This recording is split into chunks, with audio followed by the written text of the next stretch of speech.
खड्गे च सुरेन्द्रे च कौशिके पाद संस्पृशि निर्विशेष मनस्काय श्री वीरस्वामिने नमः। ठाणम आगम में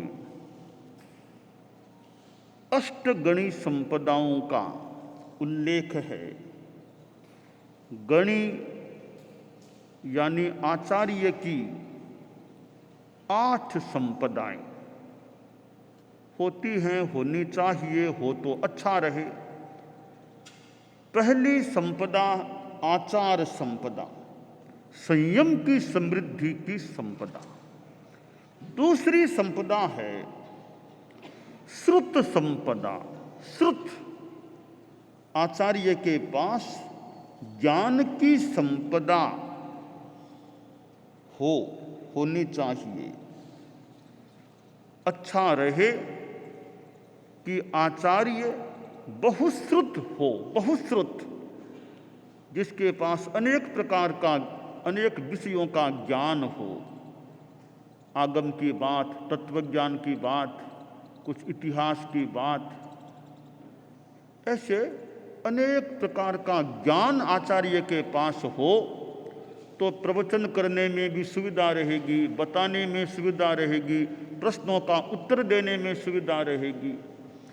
तो आचार्य के पास रुपया पैसा वाली संपदा नहीं, पर श्रुत संपदा हो, ज्ञान की संपदा हो। अंग उपांग जो 32 आगम हमारे यहाँ है, अंग उपांग मूल हैं, छेद हैं, आवश्यक हैं, तो इनका वाचन अध्ययन हो, जानकारी हो। तो इस प्रकार बहुश्रुतता आचार्य में होती है, तो वह उनकी संपदा है। और परिचित सूत्रता, सूत्रों की, आगमों की बातों से बड़े परिचित हों। हाँ, यह बात तो उस आगम में आई है, यह बात उस आगम में, यो परिचय हो कि मद्दुक की बात कार्य, मद्दुक की बात भगवती सूत्र में आती है, 18वां शतक में आनी चाहिए कि अमुक बात मेघ कुमार की बात नाया धम कहो में होनी बात। तो यो आचार्य के दिमाग में परिचय रहे सूत्रों का कि खास खास बातें कौन से सूत्र में कौन सी बात है। तो यह परिचित सूत्रता कब होगी कि आचार्य का स्वाध्याय चलता रहे और प्रतिभा अच्छी हो। और विचित्र सूत्रता, आचार्य में विचित्र सूत्रता भी हो। वो कैसे हो कि अपने जैन धर्म का तो ज्ञान हो ही, थोड़ा दूसरों के बारे में भी ज्ञान हो कि वो लोग सनातनी क्या मानते हैं, बौद्ध क्या, वो भी उनको थोड़ा ज्ञान होगा, तो तुलनात्मक वे कुछ विवेचन भी कर सकेंगे। तो स्वयं पर समय अपने सिद्धांत का भी ज्ञान, दूसरों की भी मान्यताओं का ज्ञान हो, तो वह भी एक आचार्य की ज्ञान की संपदा होती है। तो बहुश्रुतता, परिचित सूत्रता, विचित्र सूत्रता, और एक बात है घोष विशुद्धि करता। आचार्य का उच्चारण शुद्ध होना चाहिए, स्पष्ट हो, शुद्ध उच्चारण होना चाहिए। प्राकृत का पाठ है तो शुद्ध उच्चारण कर सके और अपने शिष्यों को शुद्ध उच्चारण करना सिखा सके, उनके उच्चारण को भी शुद्ध बना सके। ऐसी क्षमता आचार्य में होनी चाहिए। घोष विशुद्धि करता, उच्चारण को शुद्ध करने वाले हो। कि नवकार मंत्र कैसे बोलते हो, नमो लोये शब्द साहूणम नहीं, साहूणम दीर्घ बोलो। तो ऐसे जो शिष्यों का उच्चारण शुद्ध करा सके, तो पहले खुद का शुद्ध होगा तो दूसरों का शुद्ध कराएंगे, खुद को शुद्धि का ज्ञान होगा तो दूसरों का शुद्ध करा सकेंगे। ह्रस्व, दीर्घ, संयुक्त, विसर्ग, अनुस्वार, इनका उच्चारण कैसे करना, श, तालव्य से, मूर्धन्य से, दंत्य से, इनका उच्चारण कैसे करना। से तो यूं थोड़ा आचार्य को ज्ञान हो उच्चारण कैसे होना, तो शुद्ध उच्चारण कराने की क्षमता, शिष्यों का उच्चारण का सुधार हो सके वैसा प्रयास करने की क्षमता आचार्य में होने चाहिए। तो घोष विशुद्धि करता आचार्य होना चाहिए। तो यह श्रुत की संपदा, ज्ञान की संपदा। तो आगमों से बड़े परिचित रहें, आगम में कहाँ क्या बात है, अपनी परंपरा में क्या बात है। ठीक है, आखिर सारी बातें तो दिमाग में रहें न रहें, पर यदा कदा वे स्वाध्याय करते रहते हैं, कुछ रुचि रखते हैं, प्रतिभा होती है, तो कई बातों से उनका बड़ा परिचय रह सकता है। बोले अपनी परंपरा की बात हो, आगम की बात हो, तत्वज्ञान की बात हो, ज्यों ज्यों स्वाध्याय करते जाएंगे उनका परिचय और आगे भी पुष्ट हो सकता है। तो यह श्रुत संपदा आचार्य की दूसरी संपदा बताई गई है। आचार्य की तीसरी संपदा है शरीर संपदा। उनकी शरीर की भी एक संपदा होती है। शरीर की संपदा कैसे हो। अब शरीर तो कर्मों के योग से जैसा मिला वैसा मिला हुआ है। अब शरीर में क्या है कि आचार्य का शरीर कैसा होना चाहिए। आरोह परिणाह युक्तता, शरीर की ऊंचाई, शरीर की विशालता, ये ठीक होनी चाहिए। एकदम ठिगना कर दो आचार्य का, बढ़िया नहीं है वो। एकदम ठिगना सा हो, अच्छा नहीं। शरीर टेढ़ा मेढ़ा बांका हो, वो बढ़िया नहीं है शरीर। तो आचार्य का शरीर भी ठीक होना चाहिए कि जितनी ऊंचाई होनी चाहिए शरीर की, उस हिसाब से प्रमाणोपेत शरीर होना चाहिए। एकदम ठिगना, टेढ़ा मेढ़ा, बांका टेढ़ा, कोई अवयव है ही नहीं, ऐसा होने को हो जाए पर बढ़िया नहीं होता। आचार्य का शरीर भी दिखने में भी ठीक लगना चाहिए। यानी परिपूर्ण अंगता रहे। किसी की अंगुली कटी हुई है, किसी के पांव की अंगुली नहीं है, तो यह शरीर में कुछ कमियां हो जाती है। आंख एक ही है, शुरू से आंख एक ही है, तो यह शरीर की परिपूर्णता नहीं है। तो आचार्य का शरीर है वो ठीक होना चाहिए। जैसा एक सामान्य शरीर ठीक हो, उसमें कमी नहीं रहनी चाहिए। और परिपूर्ण इंद्रियता, आचार्य की इंद्रियां ठीक होनी चाहिए। हालांकि उम्र आने पर मान लो कुछ फर्क पड़ जाए, पर जिस समय उनको दायित्व सौंपा जाए तब तो उनकी इंद्रियां ठीक काम करने वाली होनी चाहिए। कि आचार्य है, अब दिखता नहीं है, बहुत कम दिखता है, बहुत ज़्यादा सुनने में कठिनाई है, बहरे हैं, अगर बहरे हैं सुन नहीं पाते हैं, तो इंद्रियों की यह सक्षमता में कमी है। तो आचार्य की इंद्रियां स्वस्थ सक्षम होनी चाहिए, देख भी सकें, सुन सकें, और भी पांचों इंद्रियां वैसे ठीक हों, ऐसा आचार्य का शरीर होना चाहिए। और शरीर थोड़ा मजबूत होना चाहिए, एकदम कमजोर शरीर नहीं होना चाहिए आचार्य का। अब कमजोर है, विहार करना, तो मैं तो विहार कर नहीं पाऊंगा, क्षेत्रों में पधारिए आइए, कि मैं तो चल नहीं पाऊंगा। तो आचार्य का शरीर सक्षम हो भी क्षेत्रों में जा सके, श्रावकों को संभाल सके, कुछ यात्रा भी कर सके, घूम सके, ऐसा शरीर हो तो धर्मसंघ में ज़्यादा एक सार संभाल उल्लास हो सकेगा। और आचार्य बनेर का सा नहीं, मैं तो नहीं जा सकता, मैं तो एक जगह कहीं रह जाऊंगा, तो थोड़ी का मेरा शरीर कमज़ोर है, थकान आ जाती है, ज़्यादा चल नहीं पाता हूँ, कमी है शरीर की। शरीर सक्षम हो आचार्य का कि विहार करना, चतुर्मास करना, किलोमीटर 500 जाना, 1000 जाना, इधर उधर घूमना, आचार्य घूम सके, क्षेत्रों में जा सके, श्रावकों को संभाल सके, तो ऐसा शरीर होता है तो अच्छा होता है। बाकी तो कर्मों का योग है, तो शरीर का संगठन मजबूत हो, या मजबूत शरीर हो, एकदम कमजोर न हो, तो ऐसा शरीर आचार्य का होना चाहिए।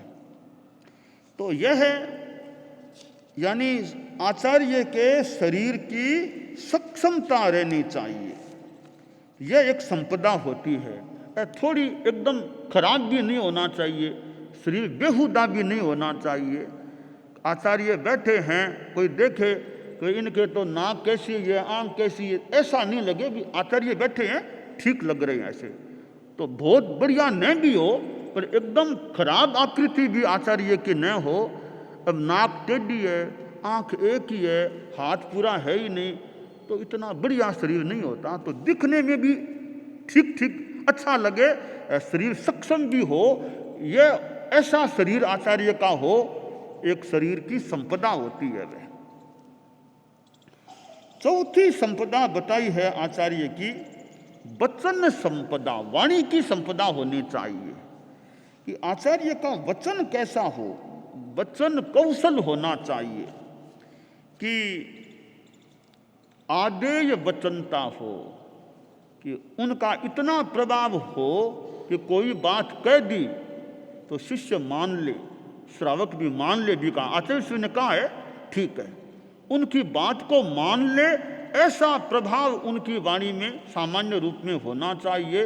बिना कुछ कहा सामने बोल देंगे, हम नहीं मानेंगे, क्या कहा, ऐसा नहीं। उनकी वाणी का प्रभाव हो कि झटपट कोई सामने बोलने की हिम्मत न कर सके, उन्होंने जो कहा तैत गुरुदेव तैत, उनकी बात को स्वीकार कर लें, ऐसा उनका वाणी का प्रभाव रहना चाहिए। वो है आदेय वचनता, जिनकी वाणी स्वीकार्य होती है, जो कह दिया भी स्वीकार करना चाहिए, वो उनमें होनी चाहिए। दूसरी बात है मधुर वचनता, कि आचार्य बोले उनकी वाणी में शालीनता होनी चाहिए, मधुरता होनी चाहिए। ऐसा नहीं किसी को गाली दे दी, किसी कुछ, ऐसा नहीं बोलना। आचार्य को बोलने में संयम विवेक रखना चाहिए कि मेरी वाणी अच्छी हो, मधुर हो, तरीके से बात करें, तरीके से व्याख्यान दें, अपशब्द मुंह से न निकले, गंदी भाषा न निकले। तो मधुर वचनता आचार्य की वाणी में होनी चाहिए। कठोर, सामान्यतया कठोर शब्द नहीं बोलने चाहिए, और उनकी वाणी एकदम आवेश, गुस्से में वाणी नहीं निकलनी चाहिए। आवेश में आ गए, गुस्से में बोलना शुरू कर दिया, ऐसे वचन नहीं निकलने चाहिए। राग द्वेष से युक्त बात नहीं करनी चाहिए, और जो बात कहें वो प्रामाणिक बात होनी चाहिए, संदेह वाली नहीं कि कह दिया अब पक्का पता नहीं, या तो पहले ही कह देगी मुझे पूरा पक्का पता नहीं है, शायद ऐसी होगी। कई तब तो साफ कह दी, बिना एकदम सीधी कह दी, परंतु उनकी बात प्रामाणिक है नहीं, जो कहा वैसी पूरी बात है नहीं। तो आचार्य को वही बात कहनी चाहिए जो प्रामाणिक हो। पता न हो तो ऐसा पहले कद भी मेरी जानकारी ऐसी है, शायद ऐसा होगा, अगर मैं भूल न करूं तो ये पहले कह दे, ये बात कुछ कोई फर्क हो सकता है। बिना सीधी बात कह दे बात वैसी है नहीं, तो आचार्य की गरिमा के लायक काम नहीं होता। तो उनकी वाणी असंदिग्ध प्रामाणिक होनी चाहिए।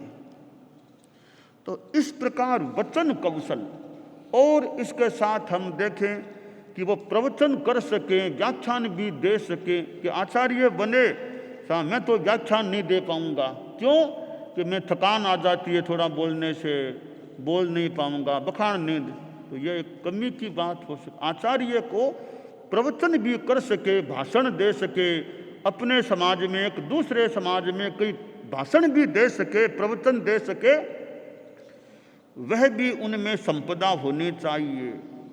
भाषण भी ठीक दे सके, तो थोड़ा ठीक भाषण हो, ऐसी क्षमता भी हो, प्रवचन कर सके, वो उनमें होना चाहिए। प्रवचन की रुचि नहीं है, मैं तो बखान नहीं दूंगा, अरे भी आचार्य हो तो थोड़ा सुनाओ, बताओ, समझाओ लोगों को, उनको भी कुछ लाभ मिले।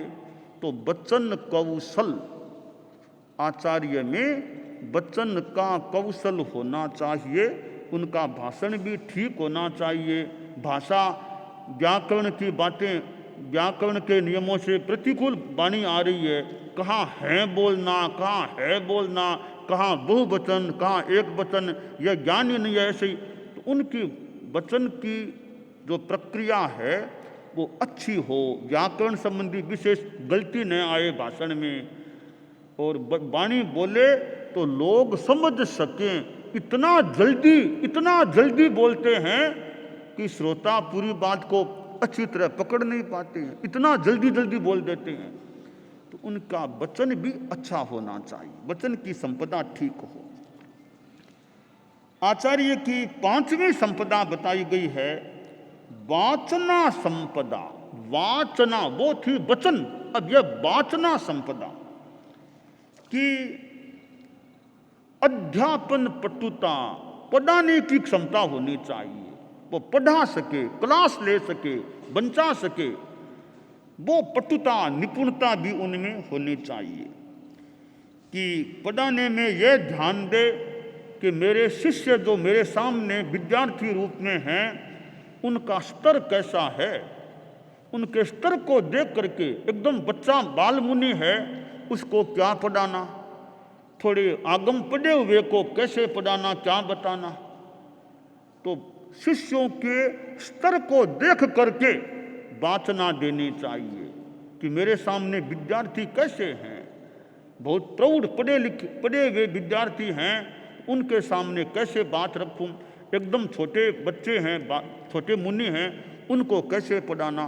तो पढ़ाने की निपुणता, दक्षता भी आचार्य में हो तो वह भी एक उनकी संपदा होती है कि अध्यापन कैसे करना चाहिए, किनको क्या पढ़ाना चाहिए, वो सब चिंतन पूर्वक पढ़ाए। और यह देखना कि कल मैंने पढ़ाया था उनको, उन बातों को ये शिष्य समझे या नहीं, पहले उस बात को हृदयम कर ले, फिर मैं अगला पाठ इनको बताऊं। और अर्थ निर्यापना, अर्थ का पौर्वापर्य का बोध कराना, पूर्व का अर्थ, बाद का अर्थ, क्या अर्थ कैसे है, यानी अच्छी तरह पढ़ाना चाहिए। तो कैसे शब्दों का अर्थ समझ सकें, किस समय क्या उनको, तो कुल मिलाकर के आचार्य में वाचना कौशल, वाचना संपदा, पढ़ाने की क्षमता, पढ़ाने की दक्षता होनी चाहिए। पढ़ा कब पाएंगे कि पहले खुद पढ़ेंगे तो थोड़ा ठीक पढ़ा पाएंगे, ज्ञान होगा तो जितनी वो क्षमता अच्छी हो वह एक संपदा होती है। 7वीं संपदा, 5वीं वाचना, 6ठी संपदा है मति संपदा। मति की बुद्धि कौशल, आचार्य का बुद्धि कौशल अच्छा हो तो एक संपदा है। बौद्धिकता, बुद्धि कैसी, हालांकि सारे आचार्य एक समान नहीं भी हों, कई आचार्य ज़्यादा बुद्धि वाले नहीं भी हो सकते हैं, उनकी बुद्धि का इतना नहीं है, ऐसे भी आचार्य मिल सकते। पर अगर बुद्धि का अच्छा है विकास तो वह एक संपदा है आचार्य कि बौद्धिकता, बुद्धि है। तो बुद्धि है तो आदमी निर्णायक, व्यवसायात्मिका बुद्धि, निर्णय भी ठीक ले सके कि अभी मुझे क्या निर्णय लेना है, सही समय पर सही निर्णय लेने की अगर क्षमता हो, सही समय, लेट हो गए बाद में निर्णय लिया तो थोड़ी एक अच्छी बात नहीं होगी। निर्णय तो जल्दी लिया पर निर्णय गलत ले लिया तो भी ठीक नहीं। सही समय पर सही निर्णय लेने की स्थिति आचार्य में हो तो वह उनकी संपदा होती है। तो बुद्धि कौशल आचार्य में होना चाहिए। और सामने वाला शिष्य आया है, शिष्य खड़ा है, थोड़ा उसके हाव भाव को देख करके समझ ले अभी क्यों आया है ये, इसके मन में क्या बात है। अगर इतना विकास हो जाए आचार्य का कि अमुक श्रावक आया है तो देखते ही भांप ले अभी किस बात को लेकर के आया होना चाहिए, इसके मन में क्या बात होनी चाहिए। साधु आया है अभी क्यों आया है, उसके चेहरे को हाव भाव को देखकर थोड़ा पकड़ ले अभी यह बात कहना चाहता है। और ज़्यादा अच्छी बात है कि आचार्य भांप ले किसके मन में अभी क्या बात होनी चाहिए या क्यों आया है ये। तो इस प्रकार बुद्धि का कौशल आचार्य में होता है तो वह भी उनकी एक संपदा होती है। जो 6 संपदाओं की बात हो गई, अभी 2 संपदाएं और अवशेष की सूची में हैं।